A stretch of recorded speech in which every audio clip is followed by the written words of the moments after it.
आखिर क्यों किया रावण की पत्नी मंदोदरी ने अपने ही सगे देवर विभीषण के साथ संभोग? दर्शक बंधु, क्या आपने कभी सोचा है, रावण वो महाबली असुर जो लंका का सम्राट था, जिसकी शक्ति से देवता भी कांपते थे, उसके महल के भीतर क्या चल रहा था? उस महल में एक स्त्री थी, मंदोदरी, जो न केवल अप्सराओं से भी अधिक सुंदर थी, बल्कि उसकी बुद्धि रावण से भी कहीं अधिक तेज थी। पर सवाल यह उठता है, अगर मंदोदरी इतनी महान थी, तो फिर उसने अपने ही देवर विभीषण के साथ संबंध क्यों बनाए? क्या यह केवल राजनीति थी, या फिर कोई ऐसी अदृश्य सच्चाई जिसे हजारों वर्षों से हमसे छुपा लिया गया? आज हम जानेंगे उस गूढ़ रहस्य को जो रामायण की पंक्तियों के बीच दबा हुआ है। एक ऐसी कथा जो शायद आपने पहले कभी नहीं सुनी होगी। दर्शक मित्रों, इन सारे सवालों के उत्तर छिपे हैं एक ऐसी अनकही कथा में, जो बताएगी कि मंदोदरी और विभीषण के बीच कैसे और क्यों बना यह संबंध। तो चलिए कथा को आरंभ करते हैं। लेकिन उससे पहले गरुड़ पुराण में कहा गया है कि यदि कोई कथा या ज्ञान बीच में छोड़ दिया जाए तो वह पाप की श्रेणी में आता है। इसलिए आपसे विनम्र निवेदन है, वीडियो को अंत तक जरूर देखें, और अगर आप एक सच्चे सनातनी हैं तो वीडियो को लाइक करें और चैनल को सब्सक्राइब करना न भूलें। अब चलिए कथा आरंभ करते हैं। बहुत पुराने जमाने में एक धर्मपरायण राजा का राज्य था। वह राजा अत्यंत दयालु और न्यायप्रिय था। उसके राज्य के सभी लोग, अमीर हो या गरीब, उससे बहुत प्रसन्न थे। परंतु एक ही बात थी जो राजा को हमेशा चिंता में डालती थी, उसकी कोई संतान नहीं थी। संतान की कमी के कारण राजा और उसकी रानी दोनों ही हमेशा चिंतित और दुखी रहते थे।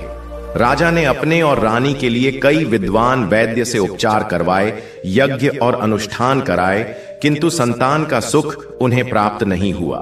राजा ने आर्षि मुनियों से आशीर्वाद लिया, ब्राह्मणों को दान दिया, दरिद्र और सन्यासियों की सेवा की, परंतु भाग्य में संतान नहीं थी तो नहीं थी। एक दिन राजा इसी चिंता में मग्न अपने महल के सुंदर उपवन में एक विशाल सरोवर के किनारे बैठा था। तभी एक मोरनी उड़ती हुई वहां से गुजरी।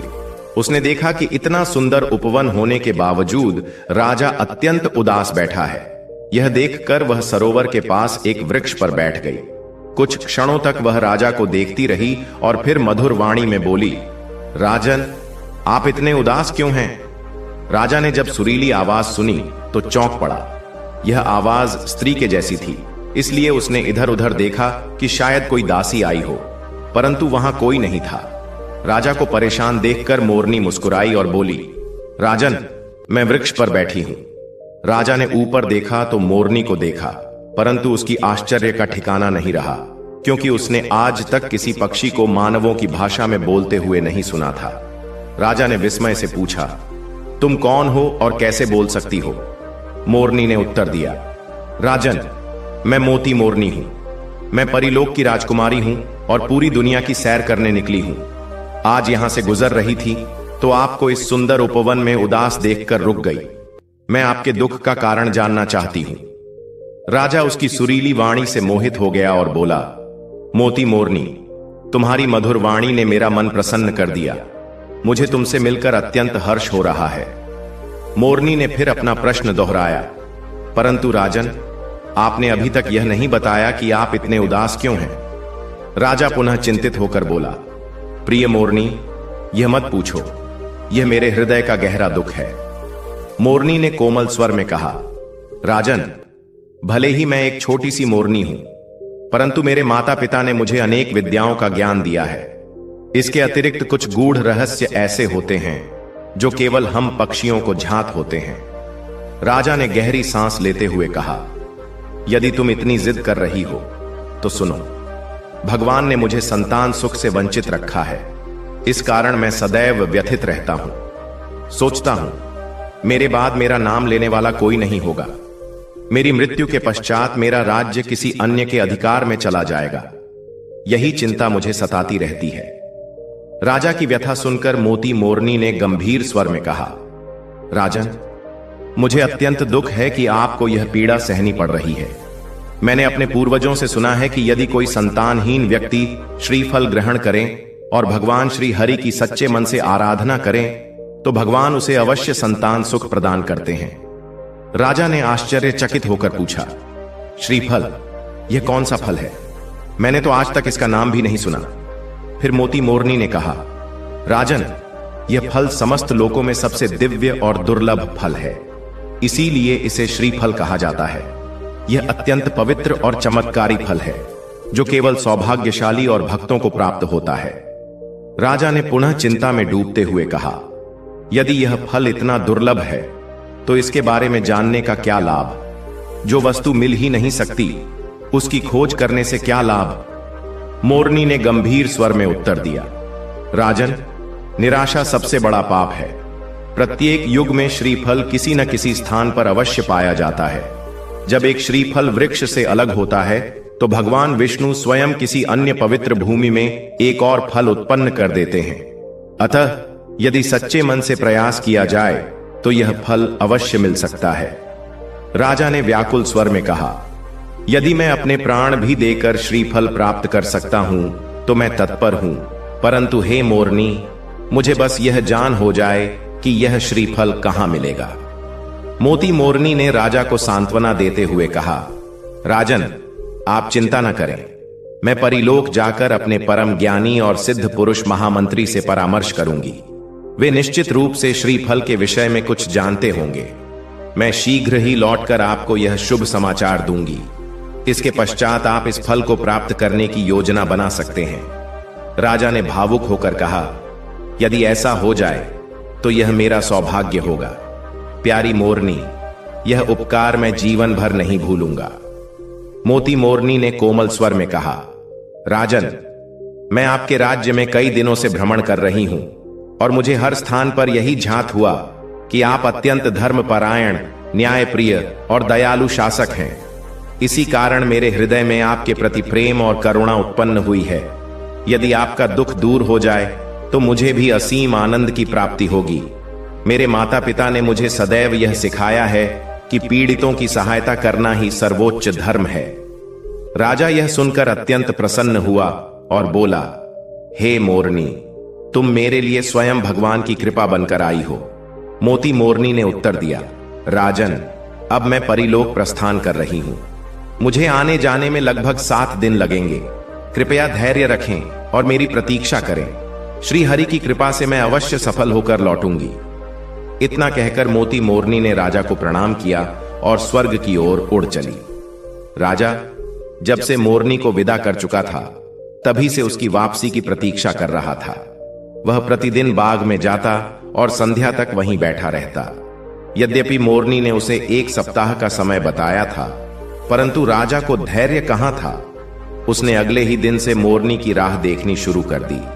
दिन बीतते गए, 1 सप्ताह पूरा हुआ और अब राजा पहले से भी अधिक व्याकुल हो गया। उसने इस रहस्य को किसी से साझा नहीं किया, यहां तक कि अपनी महारानी से भी नहीं। वह सोचता था कि यदि वह किसी से यह बात कहेगा तो कौन विश्वास करेगा। मनुष्यों की भाषा बोलने वाली मोरनी के विषय में लोगों ने केवल पुराणों और कथाओं में सुना था, परंतु वास्तविक जीवन में ऐसा पक्षी किसी ने नहीं देखा था। यह सत्य था कि भगवान ने कुछ पक्षियों जैसे कि तोते और मैना को मानव स्वर बोलने की क्षमता प्रदान की थी, किंतु वे केवल रटी रटाई बातें ही बोल सकते थे। सामान्य तोते तो घरों में पाले जाते थे, किंतु मैना बहुत कम देखने को मिलती थी। 1 सप्ताह बीत गया। एक दिन राजा पुनः अपने महल के उपवन में उसी तालाब के किनारे बनी एक सुंदर संगमरमर की शिला पर बैठा था। उसकी आंखें आकाश की ओर टिकी थीं, जैसे किसी चमत्कार की प्रतीक्षा कर रही हों। अचानक उसने अपने कानों में एक मधुर आवाज सुनी, राजन, मोती मोरनी आपको सादर प्रणाम करती है। राजा श्री हरि की कृपा से मोरनी की आवाज सुनकर उत्साह से भर उठा। हे मोती मोरनी, तुम आ गई। मैं तुम्हारी राह बड़ी श्रद्धा और व्याकुलता से देख रहा था। राजा ने आनंद से भरकर कहा, तुम कहां हो? मेरे पास आओ। अगले ही क्षण मोती मोरनी एक वृक्ष से उड़ती हुई निकली और सीधे राजा के हाथ पर आकर बैठ गई। राजा ने उसे समीप से देखा और उसकी सुंदरता पर मुग्ध हो गया। यह कोई साधारण पक्षी नहीं थी, यह तो स्वर्गीय आभा से युक्त थी। उसकी चोंच स्वर्णिम थी, और पंख ऐसे प्रतीत होते थे मानो उन पर मोतियों की दिव्य आभा बिखरी हुई हो। हे मोती मोरनी, तुम सच में अद्वितीय और अत्यंत सुंदर हो, राजा ने प्रसन्न मन से कहा और उसके पंखों पर प्रेम पूर्वक हाथ फेरा। मोरनी ने मुस्कुराकर उत्तर दिया, राजन, आपकी प्रशंसा का हृदय से धन्यवाद। राजा ने उत्सुकता से पूछा, अब बताओ, क्या तुम श्रीफल के विषय में कोई जानकारी प्राप्त कर पाई? मोरनी ने उत्तर दिया, हां राजन, मैं श्रीफल का पता लगाकर आई हूं। यह दिव्य फल इस समय एक ऐसे द्वीप पर स्थित है जो भयंकर मगरमच्छों से भरे महासागर के बीच स्थित है। वहां के सभी वृक्ष जीवित प्राणियों को निगलने वाले राक्षसी वृक्ष हैं और उनके ऊपर ऐसे भयावह पक्षी रहते हैं जो किसी भी छोटे बड़े जीव को अपना आहार बना लेते हैं। श्रीफल का वृक्ष ठीक उस द्वीप के मध्य में उन्हीं भयंकर वृक्षों से घिरा हुआ स्थित है। राजा यह सुनकर भयभीत हो गया और चिंतित स्वर में बोला, ओह, यह तो अत्यंत कठिन कार्य प्रतीत होता है। इसे प्राप्त करना तो असंभव जान पड़ता है। न केवल मैं बल्कि कोई भी मानव इस फल तक नहीं पहुंच सकता। राजा निराश होकर सिर पकड़कर बैठ गया। मोरनी ने राजा को सांत्वना देते हुए कहा, राजन, आप कितनी शीघ्रता से निराश हो जाते हैं। देखिए, मैं एक छोटी सी मोरनी हूं, फिर भी मैंने हार नहीं मानी। आप तो मुझसे अधिक सामर्थ्यवान और बुद्धिमान हैं। निराशा से कोई समस्या हल नहीं होती। प्रत्येक कठिनाई का कोई न कोई समाधान अवश्य होता है। यदि कोई धैर्य पूर्वक विचार करे, भगवान श्री हरि पर श्रद्धा रखे और साहस से आगे बढ़े, तो उसे अवश्य ही सफलता प्राप्त होती है। मोरनी के इन शब्दों ने राजा के हृदय में साहस जगा दिया। उसे अपने विचारों पर लज्जा आई कि एक छोटी सी मोरनी तो इतनी दृढ़ता की बात कर रही है और वह एक राजा होते हुए भी हिम्मत हार बैठा है। राजा ने दृढ़ संकल्प के साथ कहा, हे मोती मोरनी, तुम निसंदेह अत्यंत साहसी और बुद्धिमान हो। तुम्हारे वचनों ने मुझे नई शक्ति प्रदान की है। अब मैंने ठान लिया है कि चाहे कुछ भी हो जाए, मैं श्रीफल अवश्य प्राप्त करूंगा। मुझे बताओ, वह द्वीप कहां स्थित है? राजा के साहस को देखकर मोती मोरनी हर्ष से बोली, बहुत उत्तम राजन, आपके विचार सुनकर मुझे अत्यंत प्रसन्नता हुई। और अब मेरा भी एक निश्चय सुन लीजिए, मैं भी इस कठिन कार्य में हर परिस्थिति में आपका साथ दूंगी। चाहे मेरे प्राण ही क्यों न चले जाएं, मैं आपके साथ रहूंगी और श्री हरि की कृपा से हम निश्चित रूप से श्रीफल प्राप्त करेंगे। राजा इस अटल निश्चय को सुनकर आनंदित हो गया। भावनाओं से भरकर उसने मोती मोरनी को कोमलता से अपने हाथों में लिया और कहा, तुम सच में अद्भुत हो, हे मोती मोरनी। फिर राजा ने उत्साहित होकर कहा, चलो, मैं तुम्हें अपनी महारानी से मिलवाता हूं। मोरनी ने प्रसन्नता से कहा, अवश्य, मैं महारानी से भेंट करना चाहूंगी। राजा मोरनी को लेकर महल के अंदर गया, जहां महारानी अपने कक्ष में उदास बैठी थी। जैसे ही राजा ने प्रवेश किया, उसने प्रसन्नता पूर्वक कहा, हे प्रिय महारानी, देखो मैं तुम्हारे लिए क्या लाया हूं। महारानी ने जैसे ही राजा के हाथ पर बैठी मोती मोरनी को देखा तो विस्मय से उछल पड़ी। हे देव, यह कितनी सुंदर मोरनी है, यह आपको कहां मिली? महारानी आश्चर्य से बोली। अचानक मोरनी ने अपनी मधुर वाणी में कहा, महारानी जी, मैं आपको प्रणाम करती हूं। महारानी यह सुनकर अचंभित रह गईं। एक पक्षी को मनुष्य की भांति बोलते हुए सुनकर वे लगभग मूर्छित हो गईं। महारानी को आश्चर्यचकित देखकर राजा ठहाका मारकर हंस पड़ा और बोला, हे प्रिय, तुम्हें आश्चर्य करने की आवश्यकता नहीं है। यह कोई साधारण मोरनी नहीं है। यह परिलोक की राजकुमारी, पक्षी जगत की एक महान विदुषी और मेरी प्रिय मित्र मोती मोरनी है। यह अत्यंत साहसी और बुद्धिमान भी है। राजा ने महारानी को संपूर्ण कथा सुनाई। महारानी अवाक होकर मोरनी को देखती रही। मोरनी मुस्कुराकर बोली, राजन, मेरी प्रशंसा कुछ अधिक ही कर रहे हैं। फिर मोती मोरनी ने महारानी की प्रशंसा करते हुए कहा, महारानी जी, वास्तविक रूप से तो आपकी ही प्रशंसा की जानी चाहिए। मैंने अपने जीवन में आप जैसी सुंदर और तेजस्विनी नारी नहीं देखी। मोरनी के इन वचनों से महारानी अत्यंत लज्जित हो गईं और उनके कपोल लाल पड़ गए। जैसे ही महारानी शर्माई, मोती मोरनी मधुर हंसी में खिलखिला उठी। उसकी सुरीली हंसी से कक्ष गूंज उठा। फिर मोती मोरनी उड़कर महारानी के कंधे पर आ बैठी और महारानी प्रेम पूर्वक उसके पंखों पर हाथ फेरने लगीं। महारानी ने स्नेह भरे स्वर में कहा, प्यारी मोरनी, तुम इतनी सुंदर हो कि मन करता है मैं भी तुम्हारी तरह बन जाऊं। मोती मोरनी वाकई महारानी को इतनी प्रिय हो गई थी कि उनकी सभी चिंताएं और दुख क्षण भर में विलीन हो गई। न केवल वह अत्यंत सुंदर थी, बल्कि उसकी वाणी भी मनमोहक और स्नेहमयी थी। मोरनी ने मुस्कुराते हुए कहा, भगवान ऐसा न करे महारानी जी, आप तो मानव हैं और मैं एक छोटा सा पक्षी। महारानी ने हंसते हुए उत्तर दिया, अच्छा ठीक है, मैं तुम्हारी तरह नहीं बनूंगी। राजा ने महारानी से कहा, हे प्रिय, भगवान श्री हरि ने हमारी प्रार्थना सुन ली है, अब उनकी कृपा से हमें भी संतान सुख प्राप्त होगा। महारानी चकित होकर बोली, क्या यह सच है? प्रभु कृपया मुझे बताइए, कब हमारा यह सपना साकार होगा? महारानी की आंखों में आनंद और आशाओं के आंसू छलक आए। तब राजा ने मोती मोरनी के साथ अपनी पहली और दूसरी भेंट का संपूर्ण विवरण विस्तार से सुनाया। यह सुनकर महारानी गंभीर हो गईं और दृढ़ स्वर में बोलीं, श्रीफल प्राप्त करना असंभव है, मैं संतान के लिए आपको मृत्यु के मुख में नहीं जाने दूंगी। राजा ने उनकी ओर देखा और शांत भाव से उत्तर दिया, महारानी, हमने दृढ़ संकल्प कर लिया है कि हम श्रीफल अवश्य प्राप्त करेंगे। हम केवल आपको अपने निर्णय से अवगत कराने आए हैं। कल प्रातः हम मोती मोरनी के साथ श्रीफल की खोज में प्रस्थान करेंगे। महारानी की आंखों में अश्रु भर आए और वे व्याकुल होकर बोलीं, क्षमा प्रार्थी हूं राजन, किंतु मैं आपको यह करने नहीं दूंगी।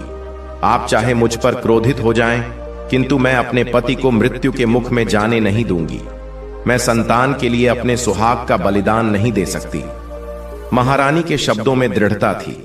राजा ने शांत किंतु दृढ़ स्वर में उत्तर दिया, महारानी, हमारा निर्णय अटल है, हम अपने संकल्प से पीछे नहीं हट सकते। महारानी ने उसी धैर्य और निश्चय के साथ कहा, तो फिर मुझे भी अपने साथ ले चलिए, यह मेरा अंतिम निर्णय है। राजा क्रोधित होकर बोले, नहीं, यह असंभव है। श्रीफल की प्राप्ति अत्यंत कठिन और संकटपूर्ण कार्य है, वहां आप नहीं जा सकती। महारानी राजा की बात सुनकर तैयार होने लगी। उन्हें रोते हुए देखकर राजा का क्रोध शांत हो गया और उनके मुख पर चिंता के भाव स्पष्ट होने लगे। अब तक चुपचाप सब देख रही मोती मोरनी अचानक बोल उठी, राजन, आपने हमारी इतनी प्रिय महारानी को रुला दिया, यह अत्यंत दुखद है। अब मैंने भी यह निश्चय किया है कि जब तक महारानी हमारे साथ नहीं चलेंगी, तब तक मैं भी इस यात्रा पर नहीं जाऊंगी। आप चाहें तो अकेले ही चले जाएं। राजा ने हार मानते हुए हाथ जोड़कर कहा, अरे अरे, तो तुम दोनों ने मिलकर हमारे विरुद्ध षड्यंत्र रच लिया है। अच्छा, महारानी को साथ ले जाने में कोई आपत्ति नहीं है, किंतु हे मोरनी, तुम जानती हो कि हमें इस यात्रा में कितनी कठिनाइयों का सामना करना पड़ेगा। मोती मोरनी ने उत्साहपूर्वक उत्तर दिया, कोई चिंता नहीं राजन, भगवान श्री हरि सबकी रक्षा करते हैं। संभव है महारानी जी की उपस्थिति हमारे मार्ग की कठिनाइयों को सरल बना दे। राजा ने गहरी सांस लेते हुए कहा, यदि ऐसा है तो हमें आपत्ति क्यों होगी। महारानी, आप यात्रा की तैयारी करें, हम कल प्रातः श्रीफल की खोज के लिए प्रस्थान करेंगे। मोती मोरनी ने महारानी से कहा, महारानी जी, मेरी एक विनम्र सलाह है, आपको हमारे साथ पुरुषों के वस्त्र धारण कर यात्रा करनी चाहिए, ताकि हम सरलता से आगे बढ़ सकें। क्या विचार है? महारानी प्रसन्न होकर बोली, वाह प्यारी मोरनी, यह अत्युत्तम विचार है। सचमुच हमें पुरुषों के वेश में यात्रा करनी चाहिए। महारानी इस योजना से अत्यंत प्रसन्न हुई। राजा ने भी इस सुझाव का अनुमोदन किया और यात्रा की तैयारी आरंभ हो गई। अगले दिन राजा और महारानी ने पूर्ण गोपनीयता में भेष बदल लिया और राजमहल से बाहर निकल पड़े। केवल प्रधानमंत्री को उनके गुप्त अभियान की जानकारी थी। मोती मोरनी महारानी के कंधे पर बैठी थी। वे नगर से बाहर निकलकर कई मीलों की यात्रा करते हुए गंतव्य की ओर बढ़ने लगे। उनका मार्ग अत्यंत कठिन और दुर्गम था। श्रीफल जिस स्थान पर था, वह क्षेत्र अत्यंत दुर्गम प्रदेश में स्थित था, जिसे अलौकिक भूमि कहा जाता था। यह स्थान विश्व के उत्तर छोर पर था, जहां के निवासी अत्यंत कठोर, निर्दयी और भयानक प्रवृत्ति के थे। इस स्थान की कल्पना मात्र से ही साधारण व्यक्ति भयभीत हो सकता था, किंतु राजा और महारानी अपने संतान सुख के लिए इस दुष्कर यात्रा को भी सहर्ष स्वीकार कर चुके थे। महारानी पुरुषों के वस्त्रों में अत्यंत युवा और तेजस्विनी प्रतीत हो रही थीं। उन्होंने और राजा ने सामान्य यात्रियों की भांति वस्त्र पहने थे, ताकि कोई उन्हें पहचान कर लूटपाट न कर सके। मोती मोरनी कभी राजा और रानी से आगे बढ़कर मार्ग की स्थिति को देखती, तो कभी रानी के कंधे पर बैठकर मधुर शब्दों में बातें करने लगती। इस प्रकार वे चलते रहे, जब तक कि एक दिन वे एक विशाल पर्वत के समक्ष आकर रुक गए। यह पर्वत अपनी दोनों दिशाओं में दृष्टि के अंत तक फैला हुआ था। ऐसा प्रतीत हो रहा था मानो यह पृथ्वी के अंतिम छोर तक विस्तारित हो। दूसरी ओर इसकी ऊंचाई इतनी अधिक थी कि आकाश को छूती प्रतीत होती थी। यह पर्वत एकदम सूखा और बंजर था, यहां तक कि एक भी वृक्ष तो दूर, घास का एक तिनका भी दृष्टिगोचर नहीं हो रहा था। सबसे कठिन बात यह थी कि यह पर्वत सीधी दीवार के समान खड़ा था, जिससे उस पर चढ़ना लगभग असंभव प्रतीत हो रहा था। राजा पर्वत को देखकर चिंतित स्वर में बोले, यह पर्वत पार करना तो असंभव प्रतीत होता है। रानी ने भी उनकी बात का समर्थन किया। हां, ऐसा ही प्रतीत होता है। किंतु मोती मोरनी ने आत्मविश्वास भरे स्वर में कहा, राजन, संसार में ऐसा कोई भी कार्य नहीं जो असंभव हो। असंभव शब्द केवल वे ही उपयोग करते हैं जिनके हृदय में भय व्याप्त होता है। राजा गंभीर स्वर में बोले, प्यारी मोरनी, भगवान ने तुम्हें 2 सुंदर पंख प्रदान किए हैं, जिनके सहारे तुम सरलता से उड़कर इस पर्वत को पार कर सकती हो, किंतु हमारे लिए यह मार्ग दुर्गम है। मोती मोरनी मुस्कुराकर बोली, किंतु राजन, हम ऐसा नहीं कर सकते और यही हमारी विवशता है। राजा को मोरनी के व्यंग्यपूर्ण उत्तर पर क्रोध आ गया, किंतु मोरनी धैर्यपूर्वक बोली, राजन, क्रोध करने से कोई समाधान नहीं निकलता। यदि भगवान ने हमें पंख दिए हैं तो यह इसलिए कि हमारे पास मनुष्यों जैसी तीव्र बुद्धि नहीं है, परंतु आपको भगवान ने बुद्धि प्रदान की है, उसे उपयोग कीजिए। प्रत्येक समस्या का समाधान अवश्य होता है। रानी, जो अब तक मौन थीं, गंभीरता से बोली, हमें सभी को व्यर्थ विवाद करने के स्थान पर इस पर्वत को पार करने का कोई उपाय सोचना चाहिए। राजा ने गहरी सांस लेते हुए कहा, मुझे तो कोई उपाय सूझता नहीं। यह पर्वत एक सीधी दीवार के समान है और दीवार भी ऐसी जो आकाश तक जाती हो। इसे पार करना अत्यंत कठिन हो रहा है, परंतु हम यहां तक आ पहुंचे हैं और मोती मोरनी के अनुसार इस पर्वत के पार ही वह राज्य स्थित है जहां श्रीफल विद्यमान है। अतः अब हम वापस तो नहीं लौट सकते। रानी ने विचार मग्न होकर कहा, तो क्यों न हम यहीं ठहर कर कुछ विश्राम करें। शांति से विचार करेंगे तो कोई न कोई उपाय अवश्य मिल जाएगा। राजा ने कुछ क्षण विचार किया और फिर बोले, यह उचित है। हमें यही विश्राम करना चाहिए और ठंडे मन से मार्ग ढूंढना चाहिए। रानी, जो घुड़सवारी के कारण थक गई थीं, इस प्रस्ताव से सहमत हो गई। राजा ने अपने घोड़े से तंबू उतारा और रानी की सहायता से उसे गाड़ने लगे। मोती मोरनी, जो अब तक मौन थी, राजा और रानी को तंबू लगाते देखकर उड़कर पर्वत की ओर चली गई। वह पर्वत के किनारे किनारे उड़ने लगी, इस आशा में कि कहीं कोई मार्ग मिल जाए जिससे राजा और रानी पर्वत पार कर सकें। किंतु पर्वत वास्तव में एक विशाल दीवार के समान सीधा और कठोर था। उसमें कहीं भी कोई छोटा सा मार्ग या दरार तक नहीं थी, परंतु मोती मोरनी ने हिम्मत नहीं हारी और लगातार उड़ती रही। लगभग 2 घंटे तक निरंतर उड़ान भरने के पश्चात वह थक कर पर्वत के तलहटी में आ बैठी। जैसे ही उसने विश्राम के लिए अपने पंख समेटे, उसे गहरी नींद आ गई, क्योंकि वह अत्यधिक थक चुकी थी। न जाने कितनी देर वह सोती रही। अचानक उसकी आंखें खुल गईं और वह चौंक कर इधर उधर देखने लगी, किंतु अगले ही क्षण वह आश्चर्य से उछल पड़ी। उसने स्वयं को पर्वत के तलहटी में नहीं, बल्कि एक सुनहरे रंग के सुंदर पिंजरे में कैद पाया। वह पिंजरा एक अद्भुत स्वर्णिम आभा से युक्त बाग में एक वृक्ष से लटक रहा था। उस बाग में अत्यंत सुंदर वृक्ष थे, जिनकी हरियाली दिव्यता को प्रकट कर रही थी, परंतु वहां कोई मनुष्य या अन्य पक्षी दृष्टिगोचर नहीं हो रहा था। मोती मोरनी स्वयं को इस सुनहरे पिंजरे में बंद देखकर अत्यंत व्याकुल हो गई। वह सोचने लगी, यह मुझे कैद करने वाला कौन है और मैं इस समय कहां हूं? क्योंकि जब वह पर्वत के समीप उड़ रही थी तो वहां ऐसा कोई भी बाग नहीं था।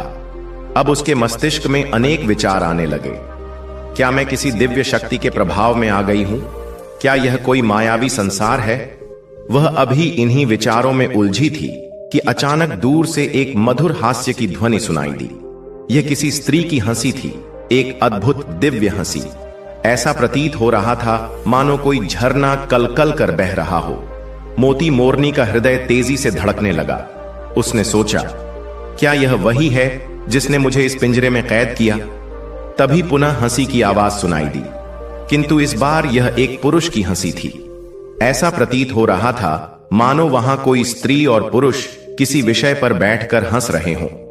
मोती मोरनी विस्मय से भरी हुई पिंजरे में बैठी उस ओर देख रही थी जिधर से हंसी की ध्वनियां आ रही थीं। वह यह जानने के लिए उत्सुक थी कि आखिर कौन इतना मधुर हास्य कर रहा है, किंतु वहां कोई मनुष्य दृष्टिगोचर नहीं हो रहा था। वह अभी इसी विचार में मग्न थी कि सहसा आश्चर्य से उछल पड़ी। उसने अपने नेत्रों के सामने जो दृश्य देखा वह उसे अविश्वसनीय प्रतीत हुआ।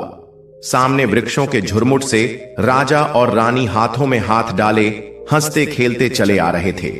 वे दोनों असीम आनंद में मग्न थे और ऐसे प्रसन्न चित्त प्रतीत हो रहे थे मानो संसार में कोई चिंता शेष न रही हो।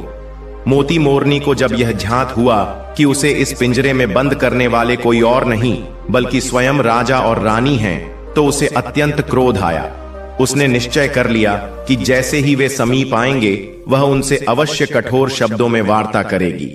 जब राजा और रानी पिंजरे के समीप पहुंचे तो मोती मोरनी ने गुस्से से अपना मुख फेर लिया, किंतु आश्चर्य की बात यह थी कि राजा और रानी ने उसकी ओर कोई ध्यान ही नहीं दिया। वे अपनी हंसी मजाक में ऐसे लीन थे मानो वहां मोती मोरनी की उपस्थिति का उन्हें भान ही न हो। अब तो मोती मोरनी को और भी अधिक क्रोध आ गया।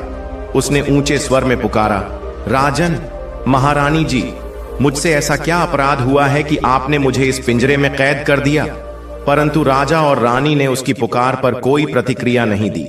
वे ऐसे आगे बढ़ते चले गए मानो उन्होंने कुछ सुना ही न हो।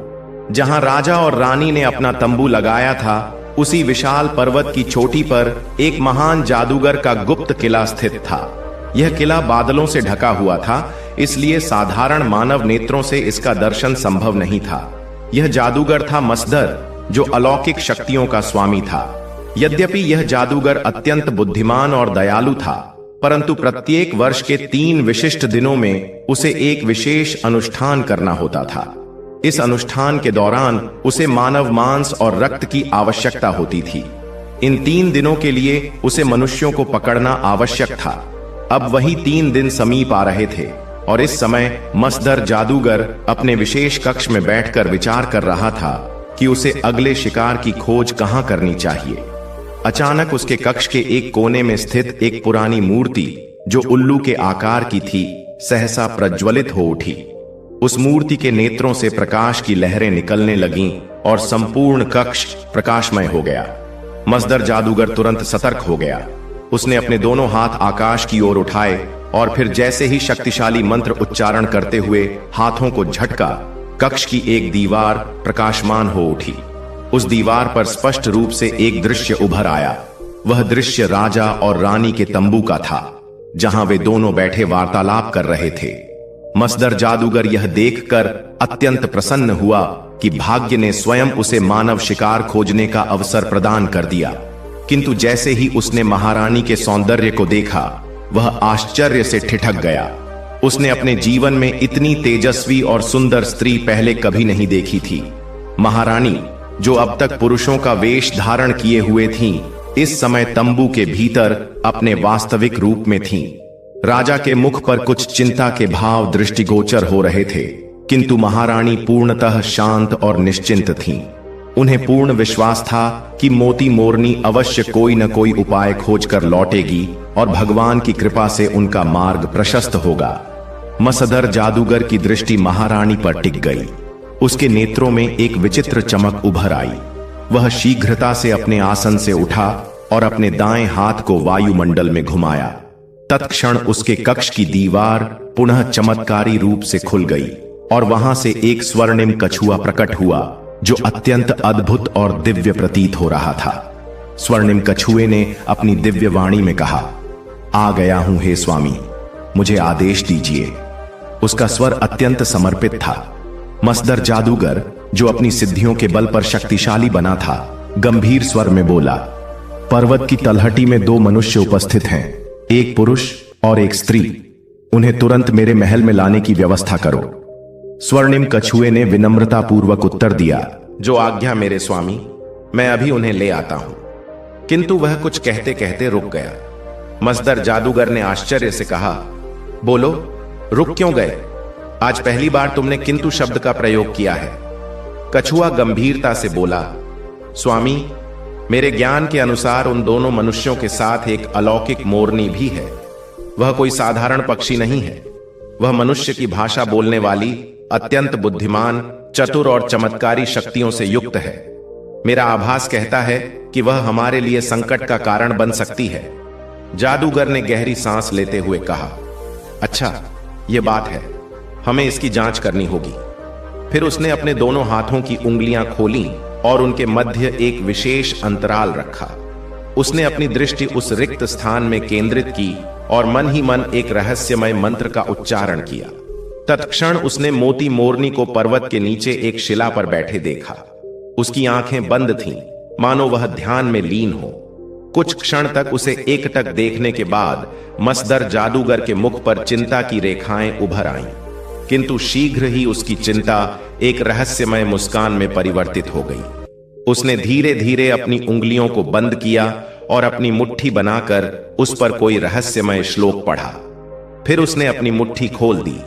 जैसे ही उसकी मुट्ठी खुली, उसमें से स्वर्णिम रंग की मधुमक्खियों का एक विशाल झुंड निकला और पूरे कक्ष में गूंजने लगा। मसदर जादूगर ने उन मधुमक्खियों को संबोधित किया, हे स्वर्णिम मधुमक्खियों, क्या तुम मेरे आदेश का पालन करोगी? मधुमक्खियों ने भिन भिनाते हुए उत्तर दिया, हम आपके सेवक हैं स्वामी, हमें आदेश दें। मसदर जादूगर ने आदेश दिया, सुनो, हे स्वर्ण मधुमक्खियों, पर्वत की तलहटी में एक शिला पर एक मोरनी ध्यान मग्न है। पहले उसे अपने डंकों से घायल कर उसे अचेत कर दो और फिर उसे इस दिव्य वाटिका में ले आओ। मधुमक्खियों ने उत्तर दिया, जो आदेश स्वामी, आपका आदेश पूरा किया जाएगा। और फिर वह विशाल झुंड कक्ष की टूटी हुई दीवार से तेजी से बाहर निकल गया। इसके पश्चात मसदर जादूगर ने कछुए की ओर देखा और कहा, अब जाओ कछुए, उन मनुष्यों को मेरे पास ले आओ। मोरनी की चिंता मत करो, स्वर्ण मधुमक्खियां उसे ले आएंगी। कछुआ मुस्कुराकर बोला, स्वामी, मैं इन मधुमक्खियों की शक्ति को भली भांति जानता हूं। अब मुझे मोरनी की कोई चिंता नहीं है। इसके पश्चात स्वर्णिम कछुआ अचानक गायब हो गया और जादूगर का कक्ष अपनी पूर्व स्थिति में लौट आया। मसदर जादूगर कक्ष से बाहर निकला और तीव्र गति से चलते हुए एक लंबे गलियारे से आगे बढ़ता चला गया। जहां वह गलियारा समाप्त हो रहा था, वहां एक विशाल द्वार था। उसके समक्ष एक अत्यंत विशाल प्रतिमा खड़ी थी, जिसके हाथ में एक भव्य तलवार थी। यह प्रतिमा काले पत्थर से निर्मित थी और उसमें अपूर्व ऊर्जा का संचार था। जैसे ही मसदर जादूगर उस प्रतिमा के समीप पहुंचा, प्रतिमा में जीवन का संचार हो गया। उसने अपनी तलवार उठाकर धरती में गाड़ दी। तत्क्षण विशाल द्वार स्वतः खुल गया। उसके भीतर का दृश्य किसी भी राजा के स्वप्न से अधिक दिव्य था। यह एक अद्वितीय स्वर्गीय उद्यान था, ऐसा सुंदर और चमत्कारी उद्यान जिसकी कल्पना पृथ्वी पर किसी ने भी नहीं की होगी। मसदर जादूगर इस दिव्य उद्यान से होकर एक भव्य संगमरमर की छतरी में पहुंचा। वहां मध्य में एक स्वर्ण पिंजरा लटका हुआ था। उसने पिंजरे को उठाया और मन में एक गूढ़ मंत्र पढ़कर उस पर फूंक दिया। अब पिंजरा एक विशेष शक्ति से युक्त हो चुका था। उसने इस पिंजरे को उद्यान के एक वृक्ष की शाखा से लटका दिया और प्रतीक्षा करने लगा। कुछ ही क्षणों में दूर से मधुमक्खियों की भिनभिनाहट सुनाई देने लगी। फिर आकाश में मधुमक्खियों का विशाल झुंड प्रकट हुआ। उनके मध्य अचेत मोती मोरनी थी। जैसे ही वे पिंजरे के समीप पहुंचे, मसदर जादूगर ने अपना हाथ उठाकर संकेत किया। तत्क्षण मधुमक्खियां मोती मोरनी को लेकर पिंजरे के भीतर प्रविष्ट हो गईं। मसदर जादूगर ने आगे बढ़कर पिंजरे का द्वार बंद कर दिया और फिर अट्टहास करते हुए बोला, अब देखता हूं कौन इसे यहां से मुक्त कर सकता है। उसने गर्व से कहा, अब यह चतुर मोती मोरनी मेरा कुछ भी नहीं बिगाड़ सकती। फिर वह अपने विशाल महल की ओर बढ़ा। वह अभी अपने महल के मध्य स्थित बारादरी तक नहीं पहुंचा था कि अचानक एक रहस्यमय सन्नाटे की ध्वनि सुनाई दी। उसने ऊपर देखा तो स्वर्णिम कछुआ आकाश में उड़ रहा था। अब वह कोई साधारण कछुआ नहीं था। उसकी पीठ एक राज सिंहासन के समान विस्तृत और सुदृढ़ हो चुकी थी और उस पर राजा तथा रानी अचेत अवस्था में लेटे हुए थे। कछुआ उड़ता हुआ बारादरी के सामने आया और फिर धीरे धीरे धरती पर उतर गया। तभी कछुए की मधुर गूंजती हुई आवाज सुनाई दी, लीजिए स्वामी, दोनों मनुष्य आपके समक्ष उपस्थित हैं। मसदर जादूगर आगे बढ़ा और सिंहासन के समीप जाकर अपने दोनों हाथ राजा और रानी की ओर उठाए। उसने अपनी सिद्धियों से एक गूढ़ मंत्र का उच्चारण आरंभ कर दिया। जैसे ही उसने वह दिव्य मंत्र पढ़ा, राजा और रानी के चारों ओर एक लाल रंग का धुआं फैलने लगा। वह धुआं क्षण प्रतिक्षण गाढ़ा होता चला गया। अचानक जादूगर ने मंत्र पढ़ना बंद कर दिया। दूसरे ही क्षण वह धुआं तीव्र गति से छौंकने लगा। जब धुआं पूरी तरह समाप्त हो गया तो राजा और रानी को होश आ चुका था। वे आश्चर्यचकित होकर उठकर बैठ गए। कुछ क्षणों के लिए उनके चेहरों पर विस्मय और भय के भाव उभरे, किंतु जैसे ही उन्होंने अपने सामने मसदर जादूगर को खड़े देखा, वह प्रचंड अट्टहास कर उठा। हे मनुष्यों, बताओ, क्या तुम मेरे आदेश का पालन करोगे? राजा और रानी के स्वर भय से कांप रहे थे। उन्होंने संपूर्ण घबराहट में उत्तर दिया, हां स्वामी, हम आपके दास हैं। आप जो भी आदेश देंगे हम उसका पालन करेंगे। ऐसा प्रतीत हो रहा था मानो वे अपने वास्तविक चैतन्य में नहीं थे। मसदर जादूगर ने संतुष्ट होकर कहा, बहुत अच्छा, अब कुर्बानी के दिन तक तुम दोनों स्वतंत्र हो। इस दिव्य वाटिका में विचरण करो, आनंद लो, हंसो, खेलो, खाओ, पियो, किंतु ध्यान रहे तुम इस बगीचे की सीमाओं से बाहर नहीं जा सकते और न ही तुम मेरे जादू से मुक्त हो सकते हो। राजा और रानी ने एक धीमी यंत्रवत वाणी में उत्तर दिया, हम आपकी आज्ञा का पालन करेंगे स्वामी। मसदर जादूगर ने आगे कहा, और सुनो, तुम दोनों मोती मोरनी की कोई भी बात नहीं सुनोगे। राजा और रानी ने फिर उत्तर दिया, जो आदेश स्वामी, हम मोती मोरनी की बात नहीं सुनेंगे। इतना कहकर जादूगर महल से बाहर चला गया। जैसे ही जादूगर महल से बाहर गया, राजा और रानी धीरे धीरे स्वर्णिम कछुए के सिंहासन से उतर आए। जैसे ही उनके पैर धरती पर पड़े, वह दिव्य कछुआ अचानक अदृश्य हो गया। राजा और रानी अब पूर्णतः जादू के प्रभाव में थे। वे हंसते खेलते, हाथों में हाथ डाले, बगीचे के घने वृक्षों की ओर बढ़ने लगे। ऐसा प्रतीत हो रहा था मानो वे किसी चिंता से मुक्त हों, किसी बंधन में न हों, किसी विपत्ति में न हों, बल्कि अपने मन से इस स्वर्गीय वाटिका का आनंद उठा रहे हों। परंतु सत्य यह था कि उनके चित्त पर मसदर जादूगर का गूढ़ जादू हावी हो चुका था। अब उन्हें यह भान ही नहीं था कि वे वास्तव में बंदी हैं। कभी वे किसी वृक्ष के नीचे बैठकर वार्तालाप करते तो कभी किसी और दिशा में घूमने लगते। एक समय वे मोती मोरनी के स्वर्णिम पिंजरे के समीप से भी गुजरे। मोती मोरनी, जिसे मधुमक्खियों ने जादूगर के आदेश पर यहां कैद कर दिया था, अब होश में आ चुकी थी। किंतु जैसे ही राजा और रानी उसके समीप से गुजरे, उन्होंने उसकी ओर दृष्टिपात तक नहीं किया। वे मोरनी की पुकार भी नहीं सुन सके। वे अपने ही आनंद में हंसते खेलते आगे बढ़ते चले गए। मोती मोरनी ने राजा और रानी को पुकारा, किंतु उन्होंने उसकी बात न सुनी और आगे बढ़ते चले गए। अब तो मोती मोरनी अत्यंत विस्मित हो गई, क्योंकि उसने कभी यह कल्पना नहीं की थी कि राजा और रानी, जिन्होंने उस पर इतना स्नेह लुटाया था, उसे कैद कर देंगे और उसकी बात तक नहीं सुनेंगे। मोती मोरनी अब विचार करने लगी कि यह सब रहस्य क्या है। वह पर्वत की तलहटी से इस अद्भुत बाग में लटके हुए स्वर्णिम पिंजरे में कैसे आ गई? यह बाग किसका है और राजा रानी को क्या हो गया है? वह इसी चिंता में डूबी थी कि अचानक राजा और रानी फिर से उसके पिंजरे के समीप से गुजरे। इस बार वे दोनों पिंजरे के पास आकर ठहर गए। राजा ने रानी से कहा, देखो प्रिय, कितनी सुंदर मोरनी है। ऐसा लगता है मानो हमने इसे पहले भी कहीं देखा हो। मोती मोरनी ने उत्तर दिया, मैं आपकी अपनी मोती मोरनी हूं राजन, क्या आप मुझे नहीं पहचानते? किंतु राजा ने उसकी बात सुनी ही नहीं और पुनः रानी से कहा, देखो इसकी वाणी कितनी मधुर है, काश हम इसकी बोली को समझ पाते।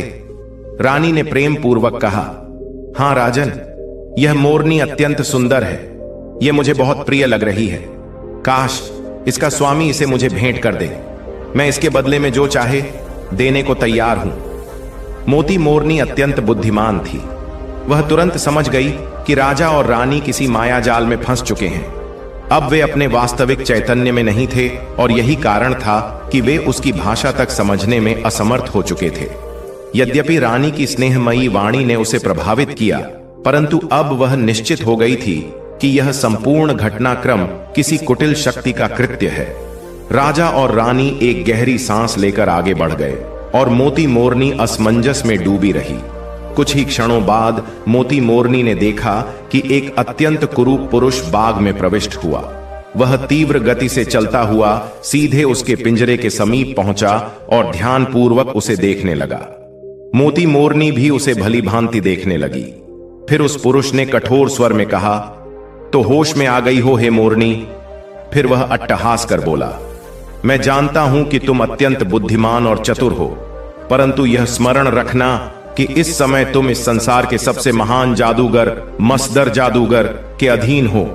मेरे समक्ष तुम्हारी कोई भी चतुराई सफल नहीं होगी। मोती मोरनी तनिक भी भयभीत हुए बिना गंभीर स्वर में बोली, तो तुम ही हो जादूगर? मसदर जादूगर ने गर्व से अपनी छाती पर हाथ मारते हुए कहा, हां, मेरा नाम मसदर जादूगर है, मैं संपूर्ण जादू विद्या का अधिपति हूं। इस बार मोती मोरनी ने विनम्र किंतु दृढ़ स्वर में कहा, किंतु तुम्हें किसने कहा कि मैं कोई चतुर चाल चल रही हूं? मैं तो एक साधारण मोरनी हूं, एक तुच्छ पक्षी। मेरी तुम्हारे समान महान और शक्तिशाली जादूगर के समक्ष क्या बिसात? मसदर जादूगर को मोरनी की यह बात सुनकर और अधिक गर्व हो गया। वह प्रसन्न होकर बोला, तुम सच में बुद्धिमान हो जो मेरी प्रशंसा कर रही हो। जो मेरी प्रशंसा करता है उसे मैं अत्यंत पसंद करता हूं। यदि तुम मुझसे वचन दो कि तुम मेरे विरुद्ध कोई भी योजना नहीं बनाओगी, तो मैं तुम्हें इस पिंजरे से मुक्त कर दूंगा और अपने साथ रखूंगा। मोती मोरनी ने चतुराई से उत्तर दिया, हे जादूगरों के सम्राट, तुम कैसी बातें कर रहे हो? मुझ जैसा तुच्छ पक्षी भला तुम्हारे समान महान और शक्तिशाली जादूगर का क्या बिगाड़ सकता है? यदि मैं तुम्हारे विरुद्ध कुछ सोचूं भी तो यह मेरी भूल होगी, और केवल सोचने से ही मैं तुम्हें कैसे पराजित कर सकती हूं? फिर उसने आगे कहा, मुझे तुम्हारा यह दिव्य उद्यान अत्यंत प्रिय लगा। इतना सुंदर स्थान मैंने अपने जीवन में कभी नहीं देखा, और यदि तुम्हारी कृपा और उदारता मेरी मित्रता स्वीकार कर ले तो यह मेरे लिए परम सौभाग्य की बात होगी। मसदर जादूगर यह सुनकर प्रसन्न हो गया, किंतु अगले ही क्षण उसका स्वर कठोर हो गया। याद रखना, यदि तुमने इस बाग से बाहर जाने का प्रयास किया तो जलकर राख हो जाओगी। फिर उसने स्वर्ण पिंजरे का द्वार खोल दिया और मोरनी को मुक्त कर दिया। उसने उसे अपने कंधे पर बैठाया और कहा, देखो मोरनी, मैंने तुम्हें कैद से मुक्त कर दिया है। अब तुम्हारा दायित्व है कि तुम मेरी सेवा करो और मुझे लाभप्रद परामर्श दो। मोती मोरनी ने मुस्कुराकर उत्तर दिया, हे महान जादूगर, तुम्हारी कृपा के लिए मैं अत्यंत आभारी हूं। निश्चिंत रहो, मैं तुम्हारे लिए उपयोगी सिद्ध होऊंगी। मैं परिलोक की राजकुमारी हूं, पक्षी लोक की ज्ञानवती। मेरा नाम मोती मोरनी है। मैंने अपने जीवन में अनेक विद्वानों और आचार्यों से उच्चतम ज्ञान प्राप्त किया है। मोती मोरनी की वाणी सुनकर जादूगर मुस्कुराते हुए बोला, बहुत अच्छा, यह तो और भी उत्तम हुआ। अब तुम मुझे सलाह दे सकती हो। उसने संतोष की सांस लेते हुए आगे पूछा, तो बताओ, वे दो मनुष्य पर्वत के समीप क्यों आए थे? मोती मोरनी समझ गई कि मसदर जादूगर उसका परीक्षण लेना चाहता है, इसलिए उसने बिना किसी भय के सत्य कहने का निश्चय किया। राजा और रानी संतानहीन हैं। वे एक दिव्य फल की खोज में निकले हैं जिससे उन्हें संतान सुख प्राप्त हो सके। मैं उनके साथ इस यात्रा में थी। जब हम इस पर्वत के समक्ष पहुंचे तो हमें कोई मार्ग नहीं दिखा जिससे हम इसे पार कर सकें। मैंने आकाश में उड़कर रास्ता खोजने का प्रयास किया, किंतु थक कर नीचे आ गई और नींद से अचेत हो गई। जब मेरी आंख खुली तो मैंने स्वयं को इस स्वर्णिम पिंजरे में कैद पाया। मसदर जादूगर ने मोती मोरनी की स्पष्टवादिता से प्रसन्न होकर कहा, तुम्हारी सच्चाई मुझे अत्यंत प्रिय लगी है, किंतु अब तुम्हें एक और रहस्य बताता हूं। 3 दिन बाद मुझे 2 मनुष्यों की बलि देनी है ताकि मेरी शक्ति बनी रहे। मैंने राजा और रानी को इसलिए पकड़ लिया है कि मैं उन्हें अपनी बलि के लिए उपयोग कर सकूं। फिर उसने रानी की ओर दृष्टि डालते हुए कहा, किंतु तुम्हारी रानी मुझे बहुत प्रिय लगती है, इसलिए निश्चय किया है कि मैं उसे बलि नहीं दूंगा, बल्कि उससे विवाह करूंगा। राजा को अवश्य ही बलि चढ़ा दूंगा। इसके अतिरिक्त मुझे एक और मनुष्य की व्यवस्था करनी होगी। इसी कारण मुझे स्वयं इस संसार में जाकर किसी अन्य योग्य व्यक्ति को खोज कर लाना पड़ेगा। मोती मोरनी ने जिज्ञासु स्वर में पूछा, किंतु संसार में जाने की आवश्यकता ही क्या है? तुम इतने शक्तिशाली जादूगर हो, यहीं से कोई मंत्र उच्चारित करके किसी को पकड़ सकते हो। मसदर जादूगर ने गंभीर स्वर में उत्तर दिया, नहीं मोरनी, मैं शक्तिशाली अवश्य हूं, किंतु इस अनुष्ठान की विशिष्ट परंपराएं हैं। मैं स्वयं ही मनुष्य को खोज कर लाऊंगा, क्योंकि जिस व्यक्ति की बलि दी जाती है वह किसी उच्च कुल का होना चाहिए। एक बार जब बलि के लिए कोई मनुष्य चुना जाता है तो उसे बदला नहीं जा सकता। यदि यह अनुष्ठान असफल हुआ तो मेरी समस्त शक्ति 1 वर्ष के लिए नष्ट हो जाएगी। मोती मोरनी ने विचार पूर्वक कहा, अच्छा तो यह बात है, किंतु तुमने अभी कहा कि तुम रानी से विवाह करोगे। मुझे विश्वास है कि वह तुम्हारे इस प्रस्ताव को स्वीकार कर लेगी। मसदर जादूगर ने उपहास करते हुए कहा, मुझे किसी को मनाने की आवश्यकता नहीं है। मैं एक महाशक्तिशाली जादूगर हूं। मैं रानी के चित्त पर अधिकार कर लूंगा, फिर वह वही करेगी जो मैं चाहूंगा, जिस प्रकार अभी मैंने उनके मन को अपने वश में कर रखा है। फिर कुछ क्षण विचार कर उसने कहा, किंतु एक समस्या है। जब रानी को झांत होगा कि उसका पति मारा जा चुका है तो वह मुझसे घृणा करने लगेगी, और मेरी जादू विद्या भले ही उसके शरीर और मस्तिष्क पर नियंत्रण कर ले, किंतु उसकी घृणा को प्रेम में परिवर्तित नहीं कर सकती। मोती मोरनी को यह सुनकर प्रसन्नता हुई, क्योंकि उसे आभास हो गया कि यह जादूगर कहीं ना कहीं हार स्वीकार कर रहा है। उसने तुरंत अपने शब्दों से उसकी दुर्बलता को और बढ़ाया, हे स्वामी, इसमें चिंता की कोई बात नहीं। यदि आप आज्ञा दें तो मैं स्वयं रानी की घृणा को प्रेम में बदलने का प्रयास करूं। मैं आपको आश्वासन देती हूं कि मैं उसे आपके प्रेम में डाल दूंगी। मसदर जादूगर ने व्यंग्य भरे स्वर में कहा, तुम क्या कर सकोगी? मोती मोरनी ने आत्मविश्वास से कहा, आप मुझ पर छोड़ दीजिए। आप देखेंगे कि मैं उसे इस हद तक मोहित कर दूंगी कि वह आपकी जूतियां तक चाटेगी। मसदर जादूगर ने कुछ क्षण विचार कर कहा, ठीक है, देखते हैं कि तुम क्या कर सकती हो। मैं तुम्हें 1 माह का समय देता हूं। यदि तुम इस अवधि में सफल हुई तो उत्तम, यदि नहीं तो मैं 1 माह बाद बलपूर्वक रानी से विवाह कर लूंगा और उसी दिन तुम्हें भी मारकर अपने भोज का हिस्सा बना दूंगा। मोती मोरनी ने चतुराई से कहा, यदि मैं सफल हो जाऊं तो आप मुझे क्या पुरस्कार देंगे? मसदर जादूगर ने हंसते हुए उत्तर दिया, जो भी तुम मांगोगी मैं दूंगा।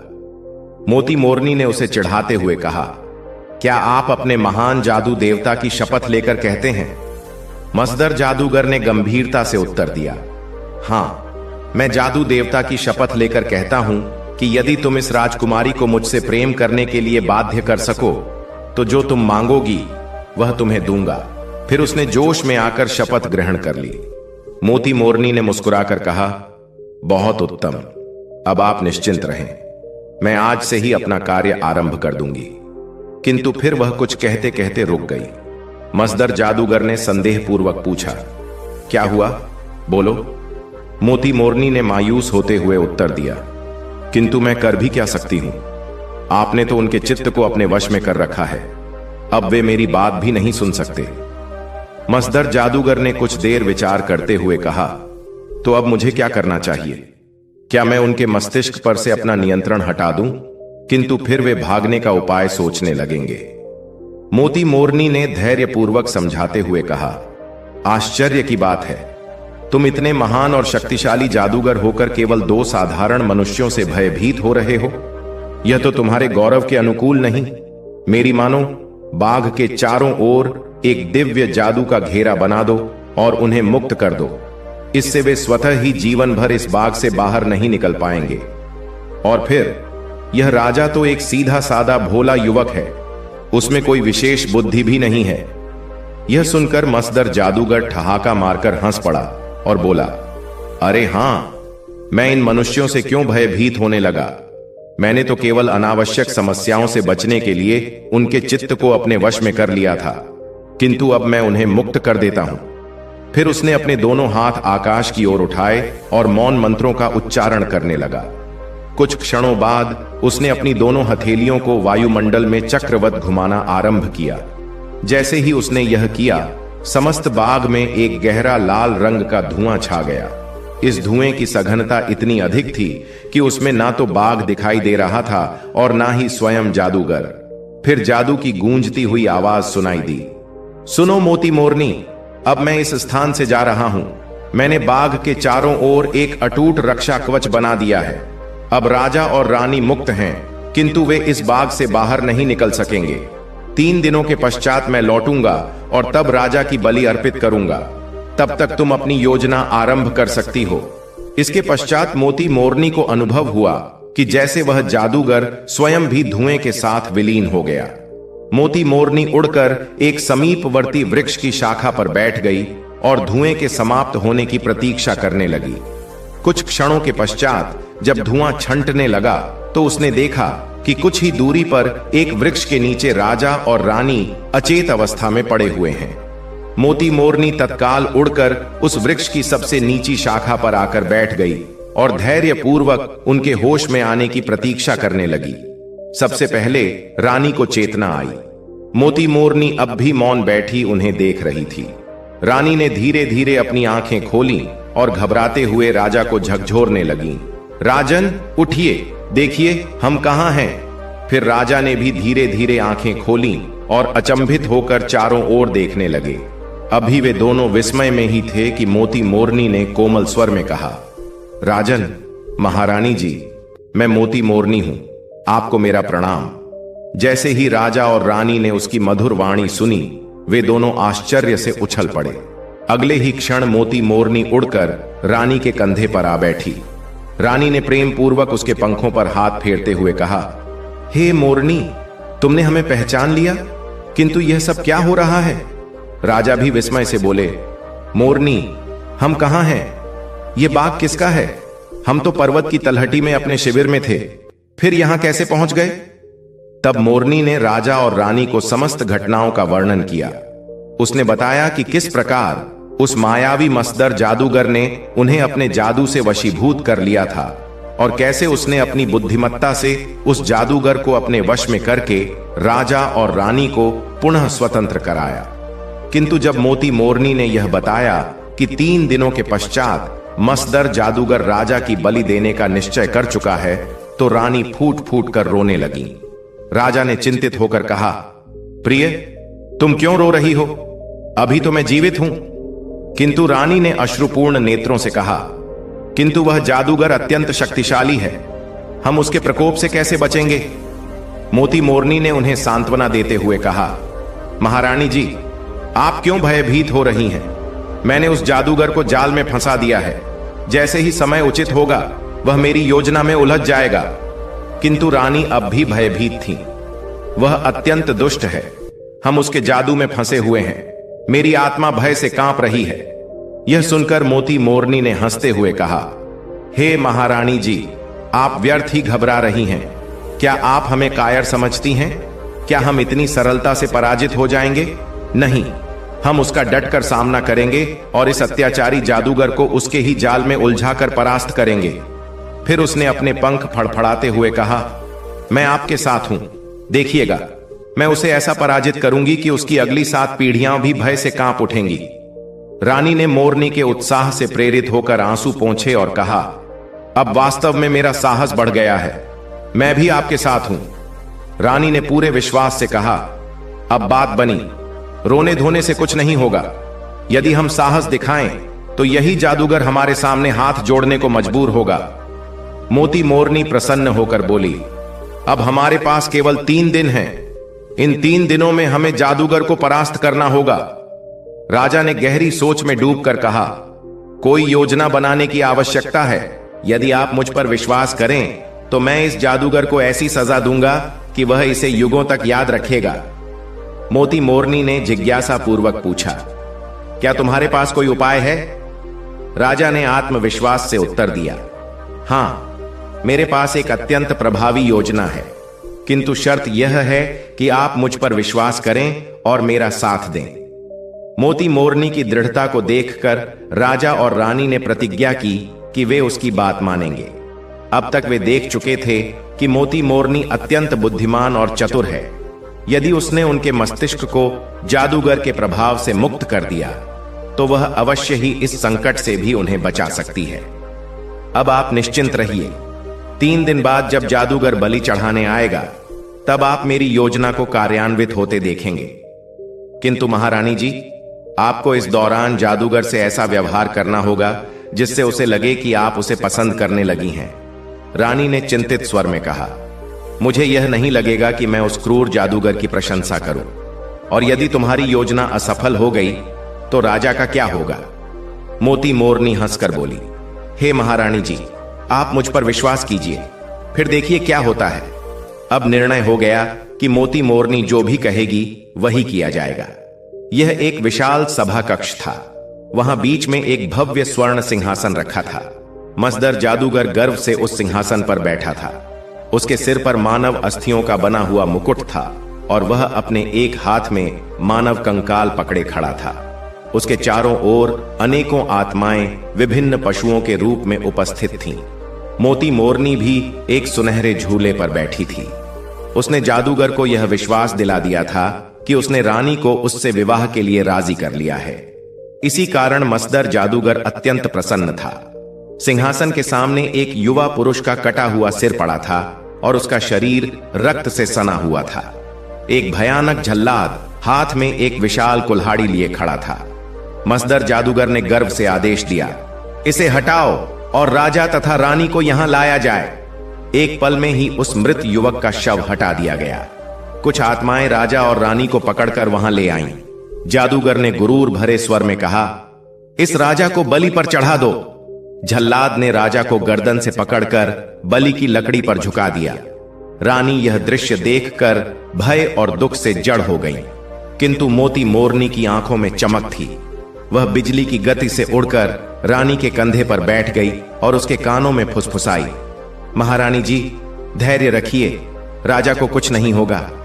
इसी क्षण मसदर जादूगर ने कठोर स्वर में पूछा, तो बताओ महारानी, क्या तुम मुझसे विवाह के लिए तैयार हो? रानी का हृदय जल उठा।